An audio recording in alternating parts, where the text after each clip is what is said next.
नमस्कार, SSC lab पर आप सभी का स्वागत है। द हिंदू एडिटोरियल, नया महीना नई शुरुआत, 1 जून सुबह 8 बजे के सेशन में आप सभी का स्वागत है। मैंने बोला था ना, सैटरडे में मैंने एक छोटा सा वीडियो आपको के लिए दिया था और मैंने बोला था कि सब लोग टेस्ट दीजिएगा। टेस्ट देना बहुत ज्यादा इंपॉर्टेंट होता है क्योंकि उससे आपको ये पता चलता है कि पूरे हफ्ते आपने जितनी पढ़ाई करी है उससे आपके दिमाग में कितनी चीजें गई हैं। तो टेस्ट देना बहुत ज्यादा जरूरी होता है। मैंने टेस्ट के टॉप 3 जो रैंक होल्डर्स हैं उनके नाम लिखे हैं आज पीपीटी पे, जैसा मैंने बोला था। तो rank of Saturday test, first पे हैं Yash, very nice Yash, congratulations. Second पे हैं भूमि और थर्ड पे हैं Sweety Sarkar. Congratulations and I really want to see new names. जब भी मैं कोई टेस्ट दूं ना, कोशिश किया करो, सब लोग फाइट किया करो यार, कि जब तक मैं टेस्ट में नहीं आ पाऊंगी टॉप 3 में, आप बोलोगे तो मैं टॉप 10 रैंक भी शेयर करने लगूंगी। तो जब तक यहाँ नहीं आऊंगी तब तक एग्जाम में कैसे सिलेक्शन ले लूंगी। तो सबसे पहले तो डेली फाइट किया करो, तब जाके एग्जाम वाली फाइट जीत पाओगे। ठीक, चलिए वोकैबुलरी शुरू करते हैं, फिर हम पैसेज रीड करेंगे। तो सबसे पहला वर्ड है एडवेंट। एडवेंट वर्ड का मतलब होता है किसी चीज की शुरुआत, स्टार्ट, किसी चीज की शुरुआत, बिगिनिंग ऑफ समथिंग, किसी चीज को इनिशिएट करना या फिर कमेंस करना। Very nice. जैसे डेब्यू होता है ना, डेब्यू, उसका भी मतलब क्या होता है कि किसी के करियर की शुरुआत हो रही है, तो डेब्यू को भी हम एक तरीके से शुरुआत बोलते हैं। डस्क का मतलब होता है ढलना और डॉन का मतलब होता है उगना, तो हम डॉनिंग भी बोल सकते हैं। कोई चीज लॉन्च हो रही है, स्टार्ट हो रही है, बिगिन हो रही है, बस ये सारे वर्ड्स आ जाएंगे एडवेंट के लिए। On set, emergence of something. Opposite हो जाएगा किसी चीज का एंड होना, टर्मिनेट होना, टाटा बाय बाय, डिपार्चर हो जाना, तो ये ऑपोजिट हो जाएगा। तो एडवेंट वर्ड का सिनोनिम और एंटोनिम दोनों समझ में आ गया आप लोगों को। अब आगे बढ़ते हैं। अच्छा, एक्सेप्शनल वर्ड तो बहुत आसान है। एक्सेप्शनल वर्ड का मतलब होता है, जैसे ये सबका, सारे लड़कों का परफॉर्मेंस है, लेकिन जो इस लड़के का परफॉर्मेंस है वो एक्सेप्शनल है, वो बाकी सबसे अलग है, तो बाकी सबसे अलग होना इज एक्सेप्शनल। अच्छा, ट्रेमेंडस वर्ड का मतलब क्या होता है? जब कोई चीज बहुत बड़ी होती है, ह्यूज, जिसे हम कहते हैं, या फिर आप यहाँ पे मासिव बोल सकते हो, जिसका मास बहुत ज्यादा होता है वो मासिव हो गया। मासिव है, ह्यूज है। देन कोलोसल हो गया, गाइगैंटिक हो गया, वास्ट हो गया, and mighty, yes, MIGHTY, mighty हो गया। एक सब्सटैंशियल हो गया। एक चीज याद रखना, there is a difference between the word mighty and might. इन दोनों शब्दों के बीच में फर्क है। माइटी और माइट, इन दोनों शब्दों के बीच में फर्क है। माइट का मतलब होता है I might do this work, possibility है कि मैं ये काम करूं, ठीक है। और माइटी का मतलब होता है बड़ा, पावरफुल। इसका ऑपोजिट हो जाएगा small, tiny, trivial, minimal, then petty हो गया। तो ये सब हो जाएगा opposite. Synonym huge, enormous, immense. Opposite हो जाएगा small, tiny, trivial, minimum, minimal, minuscule, mini, ये सब हो जाएगा ऑपोजिट। नेक्स्ट वर्ड है सर्ज। सर्ज का मतलब होता है सडन, पावरफुल, फॉरवर्ड और upward movement. So this is a surge, अचानक से ऊपर, दिस इज अ मतलब ऊपर नीचे, इट्स अ सर्ज। सर्ज का मतलब होता है ये आपका अचानक से पावरफुल मोमेंट, मतलब एक तरीके का राइज भी आप बोल सकते हो, अचानक से ऊपर की तरफ बढ़ गया, तो it's a surge, rise, increase. Boost आप बोल सकते हो, बूस्ट है, ग्रोथ है, एस्केलेट है, ठीक है। सर्ज जैसे है ना, सर्ज, इसी के तुरंत बाद आप अपसर्ज भी लिख सकते हो, एक्सपैंड लिख सकते हो, ठीक है। स्वेल हो गया, स्वेल भी हो सकता है ऊपर की तरफ, ठीक है। तो ये सब हो गया। ऑपोजिट है decline, drop, decrease, decay, diminish, EBB, ebb. तो ये सब इसके ऑपोजिट हो जाएंगे। ये सारे वर्ड्स हैं। तो जब सारे वर्ड्स दिमाग में चलने लगते हैं तब कॉन्फिडेंस अपने आप फील होने लगता है। फिर आ जाएगा एंटिसिपेट करना, पूरा बोर्ड भरने के लिए मैं तैयार हूं, आप तैयार हो, कोई कॉपी वॉपी लेके बैठा करो, जब मैं यहां लिखा करूं आप अपने कॉपी पे लिखा करो, देखा करो कितना मेरे से मैच हो रहा है। एग्जाम तक सारे के सारे वर्ड्स जो मैं लिख रही हूँ वो आपके उस रफ कॉपी में लिखे वर्ड से मैच होने चाहिए, ठीक है। कोई रफ कॉपी है तो लिखना शुरू करो, मैं भी लिखना शुरू करती हूँ। एंटिसिपेट का ए वाले पहले लिख लेते हैं। एंटिसिपेट का मतलब होता है अज्यूम करना, असेस करना, एंटिसिपेट करना, ठीक है। फिर पी वाला हो गया प्रिज्यूम। अज्यूम के बाद मैंने बोला था प्रिज्यूम जरूर लिखना, साउंड क्योंकि सेम है। प्रिज्यूम हो गया, प्रिडिक्ट हो गया, प्रोजेक्ट हो गया, फ्यूचर का आप कुछ प्रोजेक्ट कर रहे हो, प्रोस्पेक्ट हो गया, पी वाले सारे लिख लो।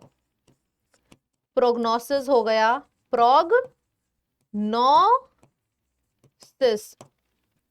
प्रोफेसी हो गया, प्रोफेसी हो गया। देन क्या हो सकता है, ए वाले सारे हो गए, पी वाले सारे हो गए, फिर हाँ ई वाला, फिर ई वाला क्या था, एस्टिमेट करना, एस्टिमेट करना, इवैल्यूएट करना, एक्सपेक्ट करना, एनविसाज करना।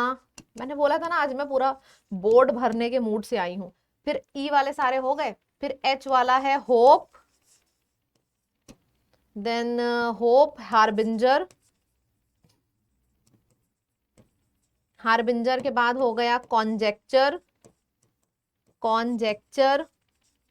ए से एक और वर्ड था याद आया, AUGUR, ऑगर। सारे वर्ड्स हो गए। और क्या, स्पेक्यूलेट करना, स्पेक्यूलेट भी हो गया। तो ये सारे वर्ड्स हैं जब आप फ्यूचर में कुछ एक्सपेक्ट करते हो, कुछ होप करते हो। ई वाले एस्टिमेट, एक्सपेक्ट, एनविसाज, फिर पी वाले प्रोफेसी, प्रोस्पेक्ट, प्रोजेक्ट, सारे वर्ड्स लिख दिए मैंने, ठीक है। ऑपोजिट हो जाएगा, चीजों को मिस आउट करना, कुछ भी आप अज्यूम प्रिज्यूम नहीं कर रहे हो, ये हो जाएगा ऑपोजिट। रिटेन करने का मतलब होता है कीपिंग और होल्डिंग ऑन समथिंग। जैसे आपने कई बार सुना होगा बिजनेस मीटिंग्स में ये वाला term, I want to retain this employ, मैं इस एम्प्लॉय को रोकना चाह रहा हूँ। रिटेन करना मतलब किसी को होल्ड करके रखना, इसकी सैलरी 10,000 है, इसको 20,000 कर दो, लेकिन इस एम्प्लॉय को मत जाने तो, दिस इज रिटेन करना, होल्ड करके रखना, ठीक है। कीप करके रखना, प्रिजर्व, कंजर्व आप बोल सकते हो, सिक्योर बोल सकते हो, जो मैंने स्टोर करके रखना, ये सारे वर्ड्स हो जाएंगे। ऑपोजिट हो जाएगा छोड़ देना, लूज कर देना, रिलीज कर देना। अच्छा एक बात बताओ, ये सारे जो मैंने वर्ड्स लिखे थे इसमें से कितने आपके मैच किए, मुझे कमेंट में जरूर लिख के बताना। गिन लो जितने भी हैं, 1 2 3 4 5 6 7 8 9 10 11 12 13 14 15 16 17 18, 18 मैंने लिखे हैं। आपके कितने मैच हुए कमेंट में लिख के बताना। नेक्स्ट वर्ड है क्वर्क। क्वर्क का मतलब होता है अनयूजुअल हैबिट्स, किसी की मतलब अनयूजुअल ट्रेड्स, अनयूजुअल हैबिट्स, उसको क्वर्क्स बोलते हैं। पेक्युलैरिटीज, ऑड चीजें करना, सो ऑडिटीज। एंड इसेंट्रिक चीजें करना, इसेंट्रिक का मतलब, इसेंट्रिक इसका मतलब होता है पागलपन, अलग अलग चीजें करना, तो इसको आप पेक्यूलियर बोल सकते हो। ऑड, ट्विस्ट एंड टर्न, अलग सा कुछ, नॉर्मल नहीं अलग सा। ऑपोजिट है सेम, स्टैंडर्ड वाली चीजें, नॉर्म्स वाली चीजें करना, रेगुलर वाली चीजें करना। मिटिगेट का मतलब होता है किसी चीज को कम करना। अच्छा कम करने के लिए अगर हम बात करें तो मिटिगेट करने का मतलब होता है किसी को दर्द हो रहा है, दर्द का सूदिंग फील कराओ, कम करो। डिमिनिश हो गया,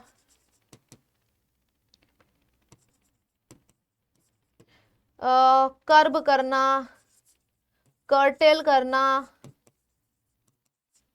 फिर आपका मिटिगेट, सेट, फिर मॉलिफाई, ये सारे वर्ड्स हो गए कम करना। ऑपोजिट है चीजें बद से बदतर होती जा रही हैं, मतलब चीजें वर्स्ट सिचुएशन में चले जाना, वर्सन, एग्रवेट, या फिर बहुत ज्यादा इंटेंस रूप ले लेना, तो इंटेंसिफाइड हो गया, ये वर्ड्स हो गए। चलो फ्रेजल वर्ब है ईज ऑफ करना। ईज ऑफ करने का मतलब हो गया बिकमिंग लेस सीवियर और लेस इंटेंस, ईज ऑफ, चीजें बहुत इजीली हो गई हैं, ईज ऑफ है मतलब pressure finally eased off after the deadline was extended. जो प्रेशर है वो आराम से कम हो गया जब मैंने डेडलाइन एक्सटेंड किया। After the deadline was extended pressure ease down, pressure कम हो गया। टोन डाउन का भी मतलब होता है चीजों को थोड़ा, आवाज अपनी थोड़ा टोन डाउन करो, इतना तेज मत बोलो, थोड़ा सा धीरे बोलो, टोन डाउन करो। काम डाउन का भी मतलब यही होता है कि इतना प्रेशर क्यों ले रहे हो यार, रिलैक्स, काम डाउन, चीजें अपने पेस पे होंगी और सब कुछ सही समय पे होगा, डोंट वरी। काम डाउन करना, किसी को ईज ऑफ करना, आवाज धीरे करवाना, टोन डाउन करना। अच्छा, टेक द एज ऑफ का मतलब होता है मेकिंग समथिंग अनप्लेजेंट और less severe. Taking the edge off something मतलब making something less pleasant, less मतलब अनप्लीजेंट करना किसी चीज को। A weight of one's shoulders, relieving of a burden, किसी के शोल्डर से वेट हटाना मतलब कि बर्डन को रिलीव करना, रिलीज करना। Breathe easier, feeling relief after a stressful situation, जैसे कि फाइनली हो गया यार ये काम। तो एक बहुत डिफिकल्ट काम जब आप करके आते हो तो फाइनली चैन की सांस ली, so this is breathing easier, now I can breathe easy, situation is sorted, इसको बोलते हैं। कॉन्फिडेंस बूस्टर पहला दूसरा क्वेश्चन आपके पास है, एडवेंट वर्ड का आंसर क्या है? आंसर तो लो मैंने दे दिया, मुझे सिनोनिम्स लिख के दिखाओ। ट्रिमेंडस मतलब होता है ह्यूज, आंसर मैंने दे दिया, मुझे सिनोनिम लिख के दिखाओ। ट्रिमेंडस, कोलोसल, ये सारे वर्ड्स लिख के दिखाओ। और यहाँ पे जैसे एडवेंट है किसी चीज की शुरुआत, स्टार्ट, बिगिनिंग, कमेंस, एम्बार्क, ये सब लिख के दिखाओ, तब लगेगा हाँ दम है वो कैब में। आंसर तो तुरंत आ गया। सर्ज, सर्ज, अपसर्ज मतलब हो गया आपका ऊपर ही जाने की बात हो रही है, राइजिंग। मिटिगेट, नीचे जाने की बात हो रही है, किसी के प्रेशर को कम करना, ईज आउट करना, रिड्यूस करना। इंग्लिश बुक किट ऑर्डर कर लीजिए, नहीं करी है तो। इसमें आपको इंग्लिश की वोकैब, ग्रामर और कॉम्प्रिहेंशन मिल जाएगा। किताबें आपको मिल रही हैं लैब की ऐप पर, यहाँ बुक्स वाले सेक्शन में। आगे बढ़ते हैं, रीडिंग कॉम्प्रिहेंशन, पैसेज रीड करते हैं। Sound and fury on the monsoon, monsoon के ऊपर पैसेज है। मॉनसून जल्दी आया है कि देर से, ये तो जब हम इस पैसेज को पढ़ेंगे तो समझ में आएगा। आप लोग पढ़ना शुरू करिए जल्दी से, सभी लोग पैसेज को जल्दी से पढ़ना शुरू करें।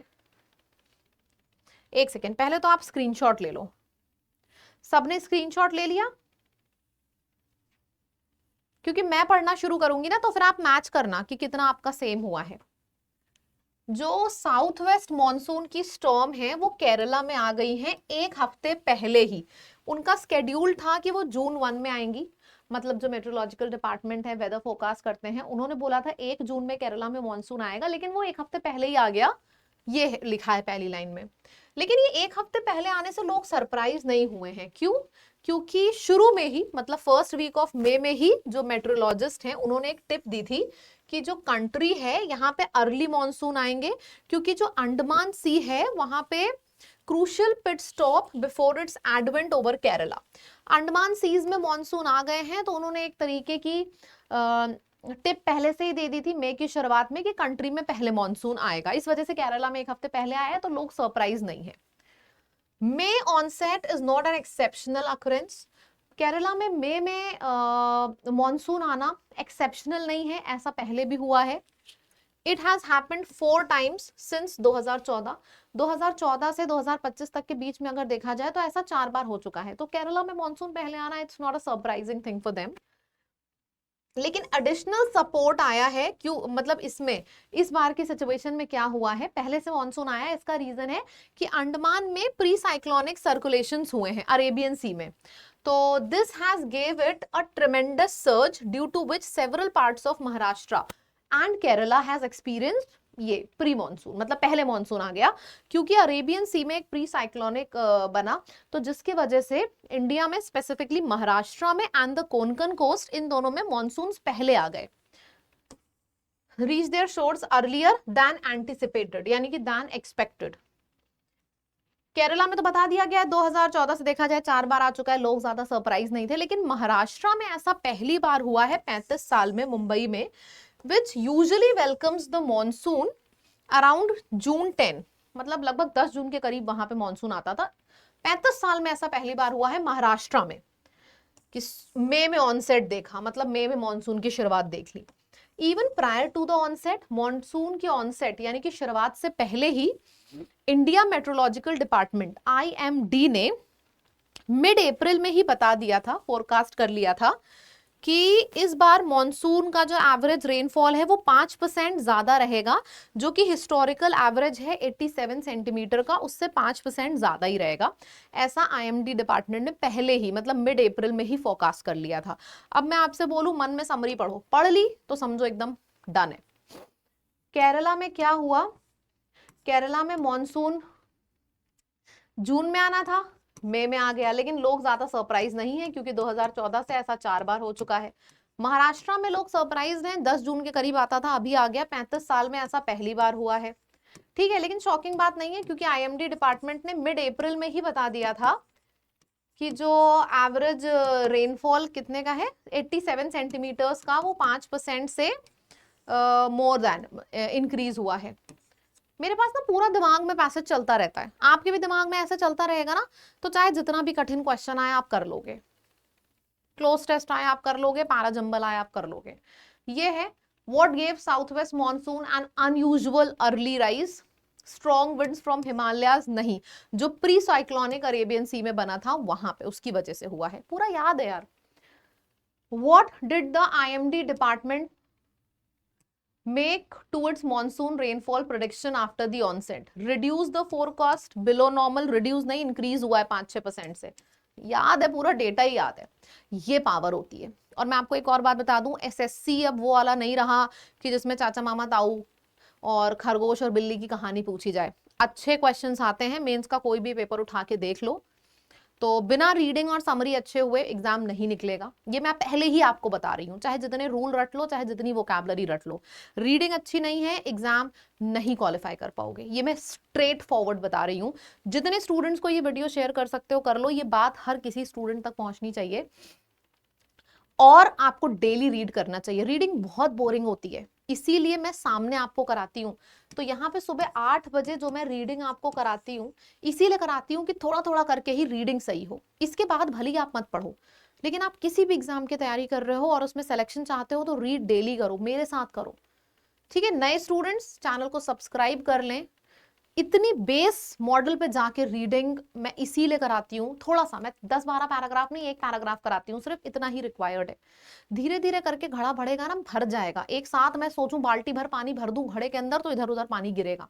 तो मैं 10-10 12-12 पैसेज नहीं, एक एक पैरा पढ़ाती हूँ ताकि आपको आए।